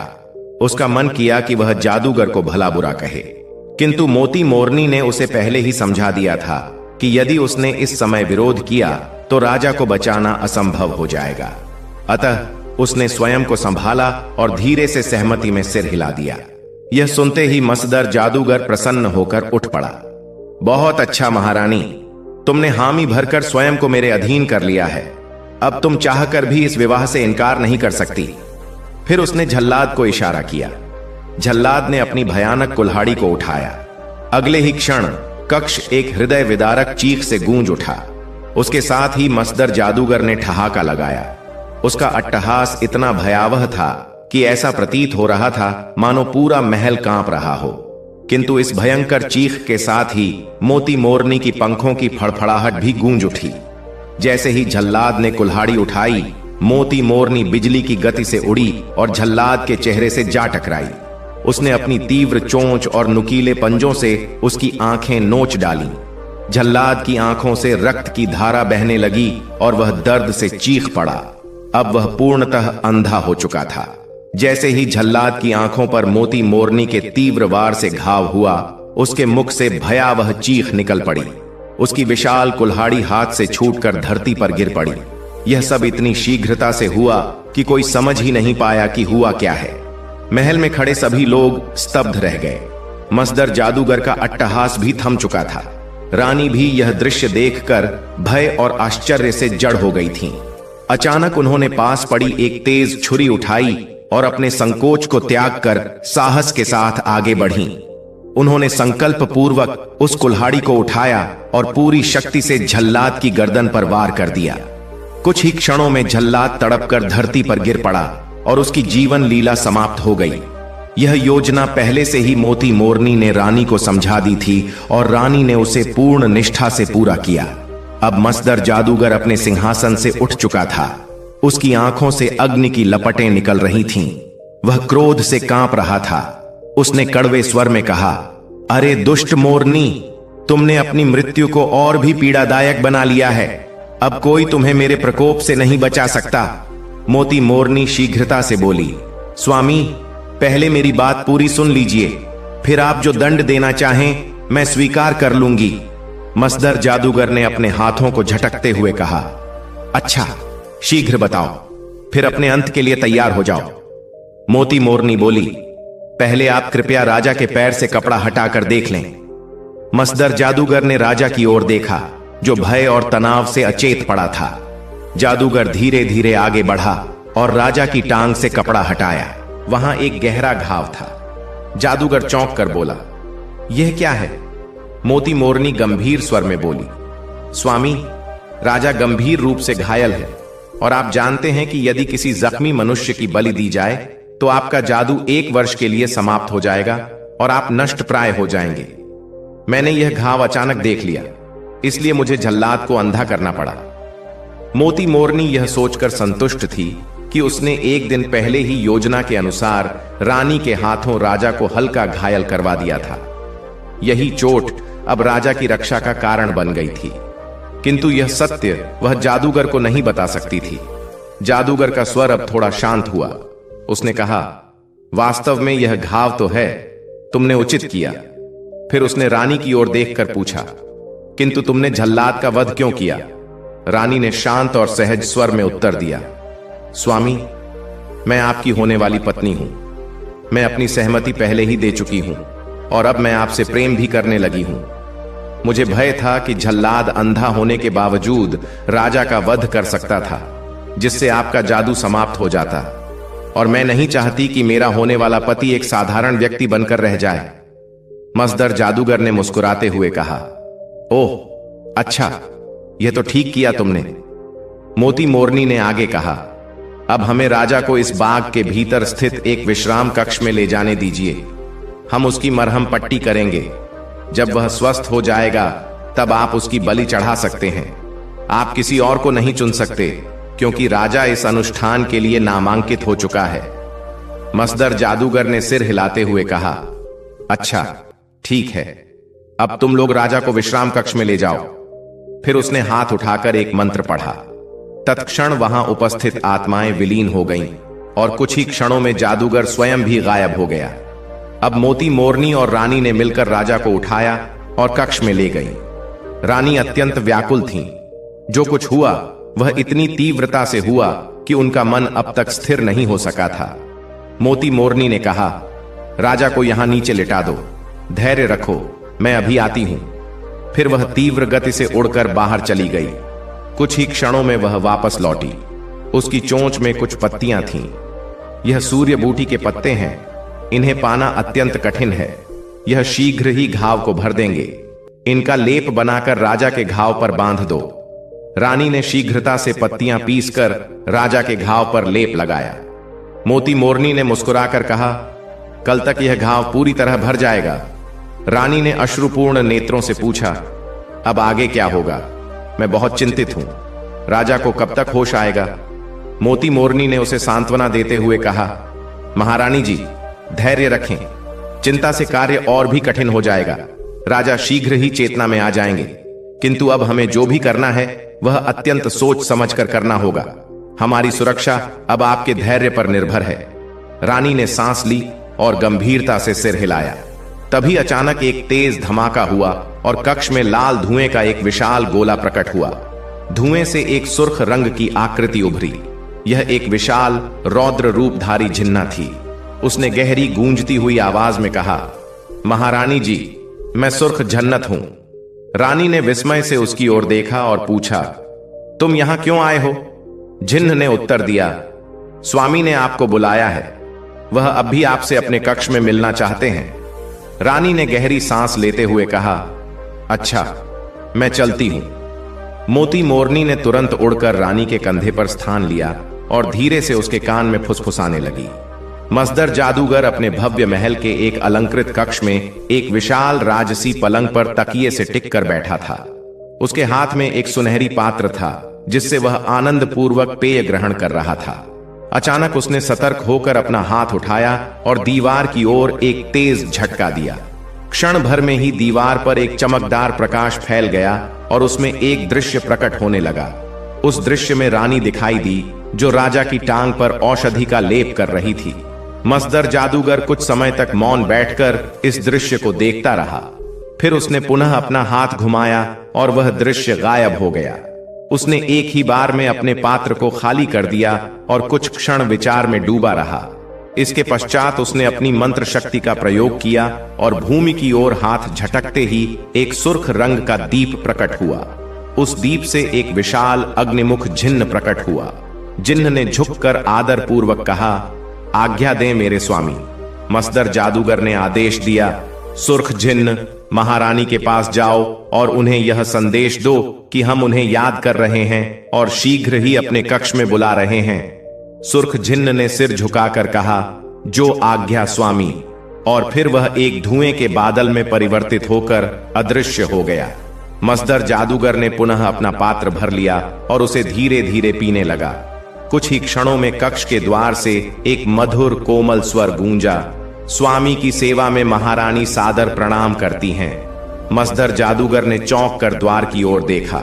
रानी भीतर प्रवेश कर रही थी, पूर्ण विनम्रता और आदर भाव से। मसदर जादूगर ने हर्षपूर्वक कहा, आओ आओ महारानी, हम आपकी ही प्रतीक्षा कर रहे थे। हमारे समीप आकर विराजमान हो। रानी धीरे धीरे आगे बढ़ी और उसके निकट राजसी पलंग पर बैठ गई। मसदर जादूगर ने एक और घूंट लिया और संतोषपूर्वक कहा, आज हम बहुत प्रसन्न हैं क्योंकि इस संसार की सबसे सुंदर नारी हमारी पत्नी बनने जा रही है। हमने निश्चय किया है कि शीघ्र राजा की बलि अर्पित कर तुमसे विवाह कर लेंगे। महारानी, तुम्हें हमसे कोई शिकायत तो नहीं, क्योंकि हम तुम्हारे पति को बलिदान करने जा रहे हैं। रानी ने बड़ी शांति से उत्तर दिया, स्वामी, मैं आपसे नाराज नहीं हूं।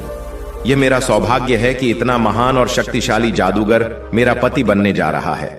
आप जैसा आदेश देंगे मैं उसका पालन करूंगी। मसदर जादूगर का गर्व और बढ़ गया। रानी ने आगे बढ़कर उसके पात्र को पुनः भरकर उसे भेंट किया, जिसे जादूगर ने एक ही बार में समाप्त कर दिया। रानी के मन में यह सब करने की इच्छा नहीं थी, किंतु वह विवश थी। मोती मोरनी ने भी उसे यही करने की सलाह दी थी।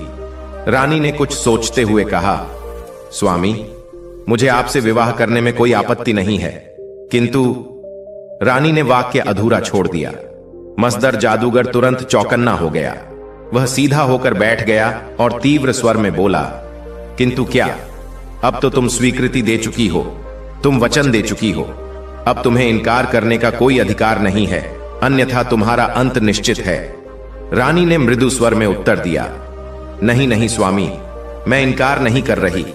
मैं आपसे वचन दे चुकी हूं और आपसे ही विवाह करूंगी, किंतु एक समस्या है। मैं संतानहीन हूं। राजा भी मुझे संतान नहीं दे सका, इसलिए अब मैं उसे पसंद नहीं करती, बल्कि उससे घृणा करती हूं। मुझे उसके बलिदान का भी कोई दुख नहीं होगा, किंतु आपको यह जानना चाहिए कि मुझे मातृत्व प्राप्त करने की अत्यंत तीव्र इच्छा है। मसदर जादूगर ने रुचिपूर्वक पूछा, अच्छा, तो यह बात है, किंतु यदि विवाह के पश्चात भी तुम्हें संतान न हो तो? रानी ने प्रेम पूर्वक कहा, मुझे एक महान संत ने बताया था कि यदि मैं शाही फल प्राप्त कर लूं तो मैं मातृत्व सुख प्राप्त कर सकती हूं। आप तो इतने महान और शक्तिशाली जादूगर हैं, क्या आप मेरे लिए वह फल नहीं ला सकते? मसदर जादूगर कुछ समय तक गहरी सोच में डूब गया। फिर वह धीरे से बोला, अच्छा रुको, मैं अभी देखता हूं। मसदर जादूगर ने मंत्रोच्चार करते हुए अपने हाथ को हवा में घुमाया और दीवार की ओर एक तेज झटका दिया। अचानक दीवार चमत्कारी रूप से विभाजित हो गई और उसमें से एक दिव्य स्वर्णिम कछुआ प्रकट हुआ। कछुए ने हाथ जोड़कर कहा, स्वामी, आपकी सेवा में उपस्थित हूं, आज्ञा दें। मसदर जादूगर ने गंभीर स्वर में पूछा, स्वर्णिम कछुए, बताओ शाही फल कहां है और उसे प्राप्त करने का उपाय क्या है? स्वर्णिम कछुए ने उत्तर दिया, स्वामी, यह फल एक ऐसे रहस्यमय टापू पर स्थित है जिसके चारों ओर भयावह मगरमच्छों से भरा महासागर है। इस टापू पर सभी वृक्ष राक्षसी प्रवृत्ति के हैं जो किसी भी जीव को निगल सकते हैं। इसके अतिरिक्त इन वृक्षों पर भयंकर दैवीय पक्षी निवास करते हैं जो किसी भी छोटे या बड़े प्राणी को अपना आहार बना सकते हैं।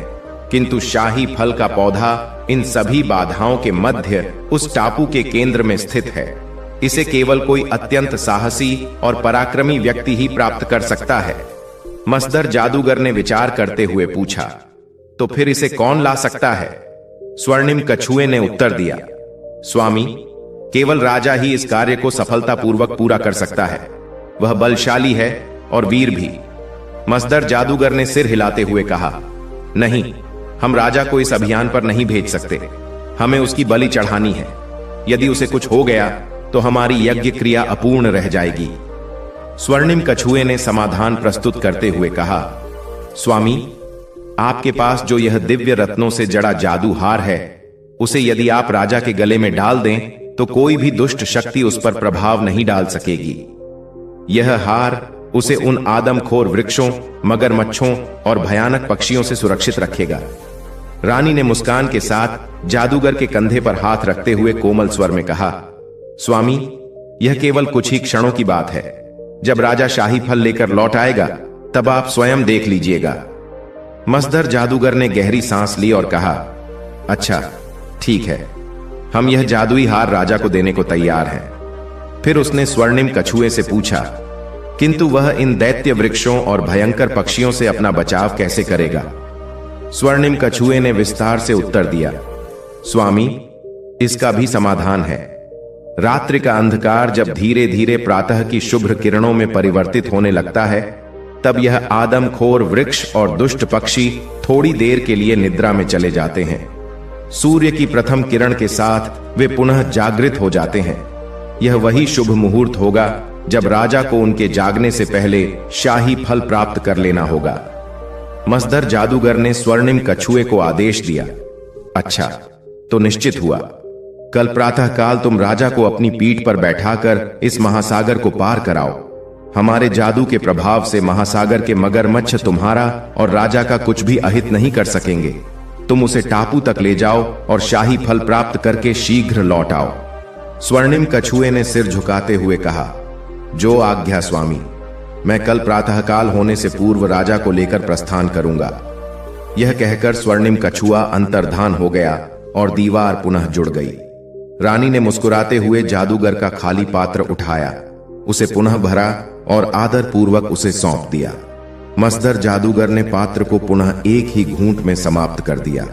फिर उसने अपने गले से दिव्य रत्नों वाला जादुई हार निकालकर रानी को दिया और कहा, इसे राजा के गले में डाल देना और कल प्रातः उसे स्वर्णिम कछुए के साथ विदा कर देना।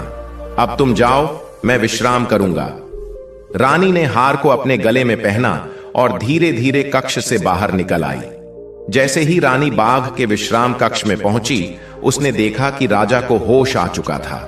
राजा और मोती मोरनी वार्तालाप कर रहे थे। राजा ने रानी को देखते ही कहा, आओ आओ प्रिय रानी, हम तुम्हारी ही चर्चा कर रहे थे। रानी तेजी से आगे बढ़ी और राजा के समीप बैठकर उनके घाव को देखने लगी। रानी ने भावुक होकर कहा, आपकी चोट अब कैसी है? मैं बहुत चिंतित थी। राजा हंस पड़े और बोले, हे देवी, भगवान की कृपा से मुझे कुछ नहीं होगा। फिर उन्होंने मुस्कुराते हुए आगे कहा, जिसके लिए इतनी प्रेममयी रानी प्रार्थना कर रही हो, उसे भला कौन सा संकट छू सकता है? मोती मोरनी ने भी रानी को सांत्वना देते हुए कहा, महारानी जी, अब आप निश्चिंत रहें। राजा अब पूर्णतः स्वस्थ हैं और उनका घाव भी शीघ्र ही भर जाएगा। राजा ने सहमति में सिर हिलाते हुए कहा, हां, और इसने मुझे समस्त घटनाएं विस्तार से बताई हैं। साथ ही यह भी बताया कि किस प्रकार तुमने वीरता पूर्वक झल्लाद को परास्त किया। रानी ने सुनकर एक हल्की मुस्कान दी। राजा ने रानी से पूछा, मसदर जादूगर ने तुम्हें क्यों बुलाया था? रानी ने गंभीर स्वर में उत्तर दिया, वह तुम्हारी बलि देकर मुझसे विवाह करने की योजना बना रहा है, किंतु मैंने उसे मूर्ख बना दिया। फिर उसने पूरी घटना राजा को विस्तार से सुना दी। मोती मोरनी ने रानी को सांत्वना देते हुए कहा, महारानी जी, आप चिंता न करें, भगवान हमारे साथ हैं और वही उचित निर्णय करेंगे। इसके अतिरिक्त मुझे परलोक से एक दिव्य संदेश प्राप्त हुआ है। रात्रि में मेरे स्वप्न में परिलोक के एक महान आर्ष प्रकट हुए थे। मैंने उनसे सहायता की प्रार्थना की तो उन्होंने बताया कि यदि मसधर जादूगर के गले से उसका जादुई हार निकाल लिया जाए तो उसकी समस्त शक्ति नष्ट हो जाएगी। इसके पश्चात उसे पराजित करना अत्यंत सरल हो जाएगा। महल के एक गुप्त कक्ष में एक विशाल काले पत्थर की मूर्ति है जिसके हाथ में एक दिव्य भाला है। यदि उस भाले से जादूगर के सिंहासन पर स्थित 3 नर कंकालों को एक ही प्रहार में नष्ट कर दिया जाए तो वह तुरंत ही मारा जाएगा। अब हमें किसी भी प्रकार से वह जादुई हार प्राप्त करना होगा। रानी ने प्रसन्न स्वर में कहा, मैं पहले ही वह हार प्राप्त कर चुकी हूं। फिर उसने आगे बढ़कर वह हार राजा के गले में डाल दिया। अब तुम कल प्रातः स्वर्णिम कछुए के साथ जंगल के लिए तैयार रहो। राजा ने सहमति में सिर हिलाया। अब समय आ चुका था। राजा समुद्र के किनारे खड़े थे। वे दोनों प्रातःकाल होने से पूर्व ही जादूगर के किले से बाहर निकल आए थे। स्वर्णिम कछुआ बोला, राजन, शीघ्रता करें, मेरे ऊपर सवार हो जाइए, क्योंकि सूर्योदय होने में अधिक समय नहीं बचा है। हमें समुद्र भी पार करना है। राजा ने तत्परता से कछुए की पीठ पर स्थान लिया। जैसे ही वे सवार हुए, स्वर्णिम कछुआ समुद्र में गोता लगाकर तीव्र गति से तैरने लगा। कुछ ही समय में वे समुद्र के दूसरे छोर पर पहुंच गए। राजा के गले में जादुई हार होने के कारण समस्त भयावह मगरमच्छ उनका अहित नहीं कर सके। स्वर्णिम कछुए ने कहा, राजन, मैं यहीं समुद्र के किनारे आपकी प्रतीक्षा करूंगा। आप शीघ्रता से जंगल में प्रवेश करें, क्योंकि सूर्योदय बस होने ही वाला है। इस समय राक्षसी वृक्ष और दैत्य पक्षी नींद में हैं। जैसे ही सूर्य की प्रथम किरण पड़ेगी, वे जाग जाएंगे। राजा ने शीघ्रता से छलांग लगाई और जंगल की ओर दौड़ पड़े। जैसे ही वे जंगल में पहुंचे, उन्होंने तलवार को अपने हाथ में कसकर पकड़ लिया और तेजी से दौड़ने लगे। वे शीघ्र ही जंगल के मध्य भाग में पहुंचना चाहते थे, क्योंकि उनके पास बहुत कम समय शेष था। जंगल के मध्य पहुंचकर राजा ने शाही फल की खोज आरंभ कर दी, किंतु बहुत देर तक खोजने के बाद भी उन्हें फल नहीं मिला। अब राजा चिंतित होने लगे, क्योंकि वे जानते थे कि यदि सूर्योदय हो गया तो समस्त जंगल जागृत हो जाएगा। कुछ और आगे बढ़ने पर अचानक उनकी दृष्टि एक विशाल वृक्ष पर पड़ी, जिसके नीचे अंधकारमय छाया थी। वहीं एक छोटा सा पौधा था जिसमें एक अद्वितीय फल लगा था। वह एक काले रंग का फल था जो गोभी के फूल के समान लग रहा था। राजा ने तुरंत पहचान लिया, यही शाही फल है। यह अंधेरे में छिपा हुआ था, इसलिए पहले मेरी दृष्टि उस पर नहीं गई थी। राजा ने शीघ्रता से अपनी तलवार निकाली और एक ही प्रहार में फल को पौधे से अलग कर दिया। फिर उन्होंने उसे अपनी थैली में रखा और समुद्र की ओर दौड़ पड़े। अब जंगल में हलचल होने लगी थी। वृक्षों की शाखाएं सरसराने लगीं और दुष्ट पक्षियों की धीमी धीमी चीखें भी सुनाई देने लगीं। राजा समझ गए कि सूर्योदय हो चुका है। पूरा जंगल जाग गया है। अब उन्हें शीघ्रता करनी थी। राजा अपनी पूरी शक्ति से दौड़ने लगे। अब दुष्ट पक्षी आकाश में उड़ चुके थे और राक्षसी वृक्ष अपनी शाखाएं फैलाकर उन्हें रोकने का प्रयास कर रहे थे, किंतु राजा अपनी तलवार से उनकी शाखाओं को काटते हुए आगे बढ़ते गए। उधर समुद्र के किनारे खड़ा स्वर्णिम कछुआ चिंतित स्वर में चिल्लाया, राजन, शीघ्र आइए, समय नहीं बचा है। उसी समय विशाल पक्षी आकाश से नीचे उतरने लगे और तेजी से राजा की ओर झपट पड़े।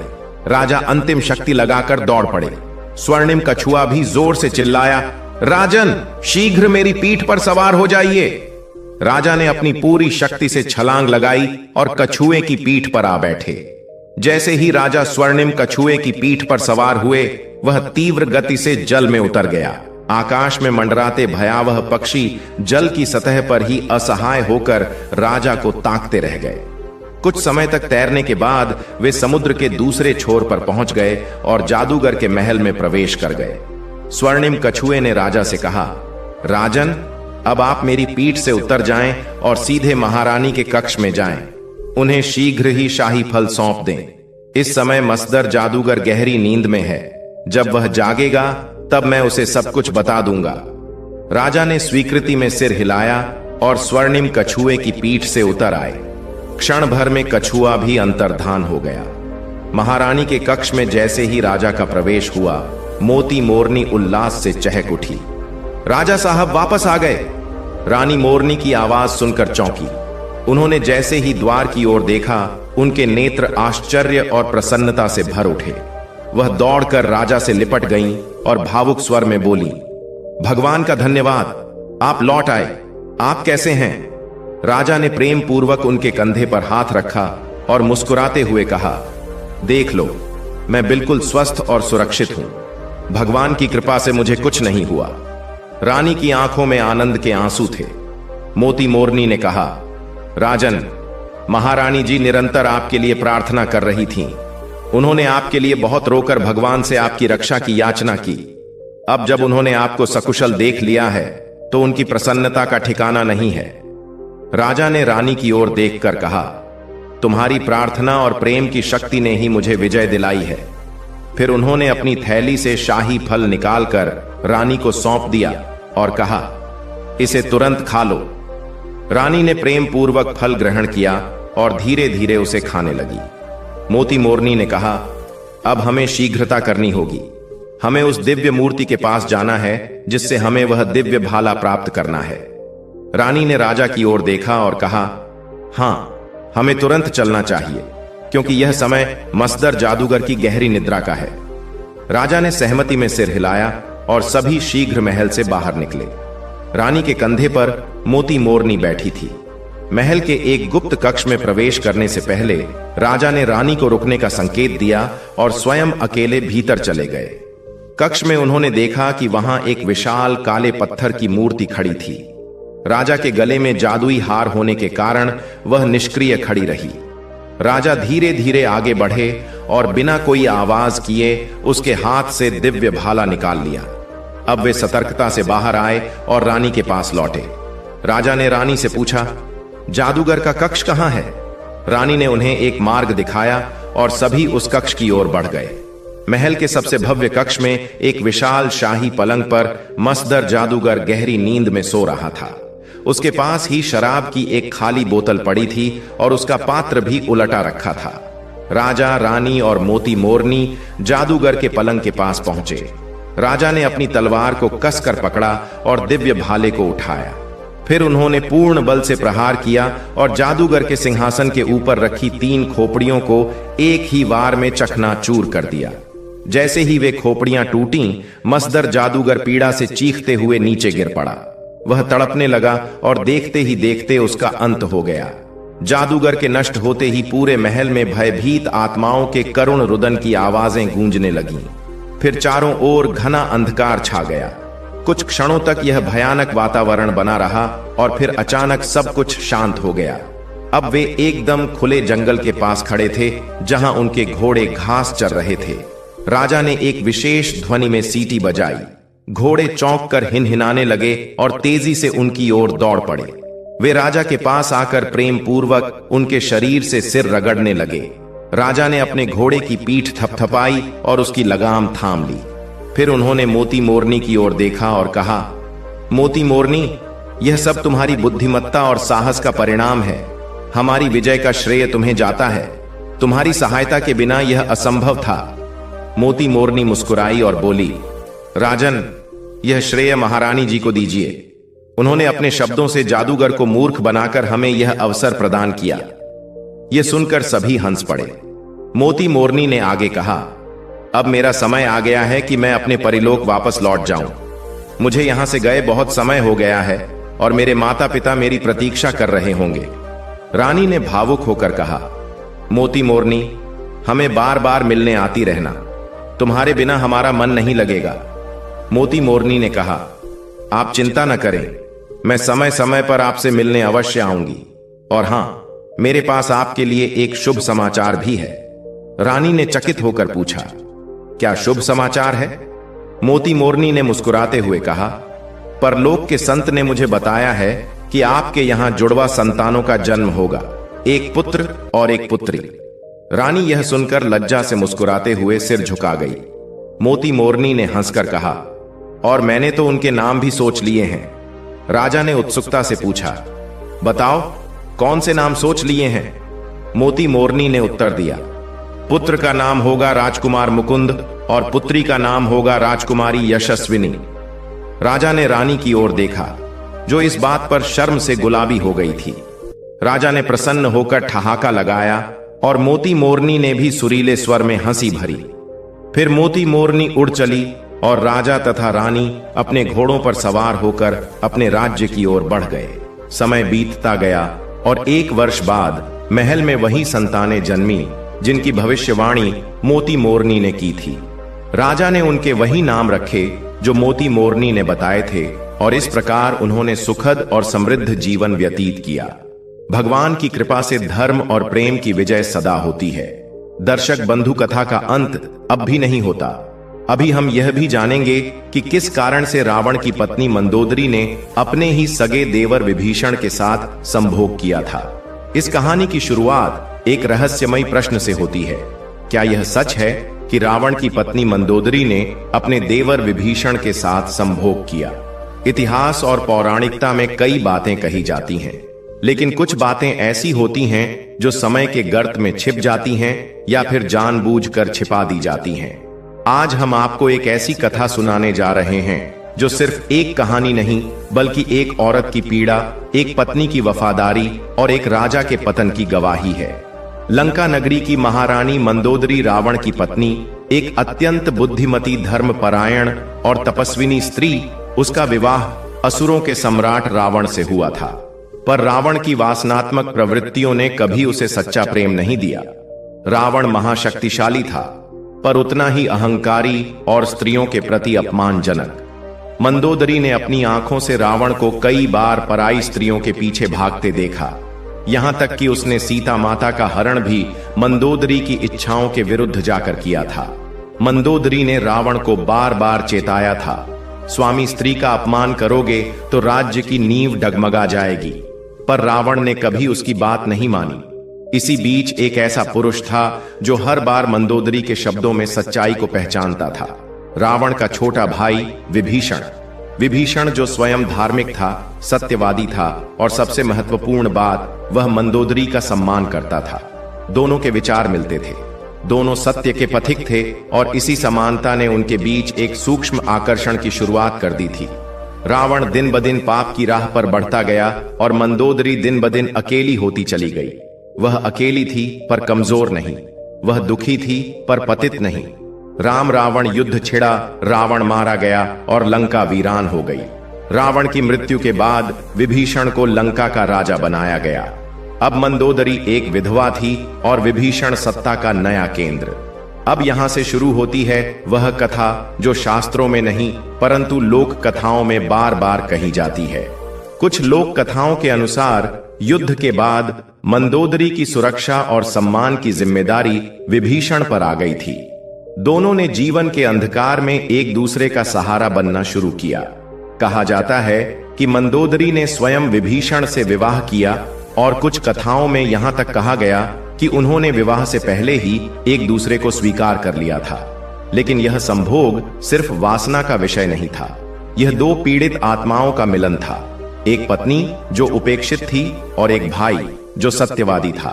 इस मिलन में प्रेम था, सम्मान था और वह शांति जो शायद रावण कभी मंदोदरी को नहीं दे पाया।